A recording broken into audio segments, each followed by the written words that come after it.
C'est l'épisode le plus sanglant depuis un an des violences communautaires qui minent le Pakistan. Au moins 40 musulmans chiites sont morts dans l'attaque d'une mosquée dans le sud du pays, en pleine prière du vendredi.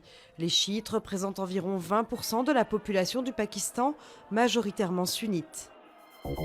La loi Macron encore un peu plus rognée pour passer à l'Assemblée. L'amendement qui prévoyait l'instauration d'un secret des affaires pour protéger les entreprises de l'espionnage économique va être retiré. Ce volet, assorti de lourdes peines de prison et d'amende en cas de violation, avait été brocardé par les médias comme une censure inédite en France. Les députés qui ont commencé lundi l'examen du projet de loi n'avaient étudié vendredi midi que 15% des 3000 amendements du texte. Réduire l'utilisation des pesticides de moitié en France d'ici à 2025. Après l'échec de la précédente majorité à faire baisser les intrants, le gouvernement présente une nouvelle méthode reposant sur la recherche et l'innovation. Stéphane Le Foll veut vulgariser le recours aux modèles de production économes en pesticides, comme la rotation des cultures, et développer les alternatives naturelles comme les insectes, algues et champignons qui repoussent les nuisibles.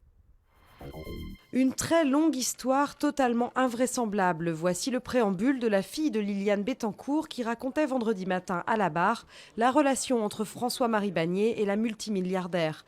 Le photographe, dépeint comme un escroc qui a brisé sa famille par Françoise Bettencourt-Meyers, est poursuivi pour abus de faiblesse.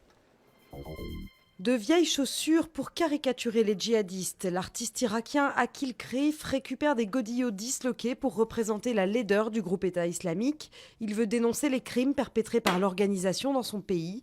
En irakien, face de chaussures est une insulte très populaire.